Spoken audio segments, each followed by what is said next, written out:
Welcome to Sweet Life Beat Life. We hope this video helps.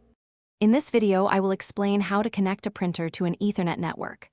First, confirm your printer has an Ethernet port, usually found on the back. Next, find an open Ethernet port on your network router or switch. Then, use a standard Ethernet cable, like a Cat5e or Cat6, to physically connect the printer to the network.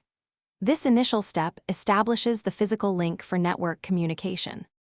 Once you have your cable, plug one end securely into the Ethernet port on your printer.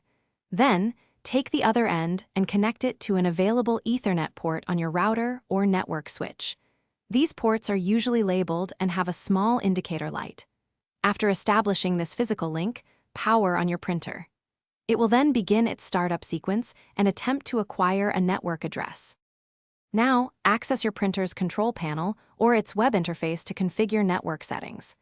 Most printers are set to obtain an IP address automatically using DHCP, which is usually the easiest option.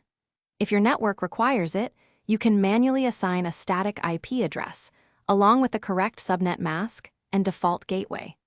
This ensures your printer has a unique and consistent network identity. Finally, install the appropriate printer drivers on your computer. You can usually find the latest versions on the printer manufacturer's official website.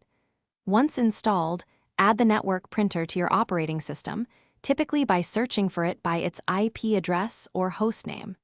To confirm everything is working correctly, print a test page.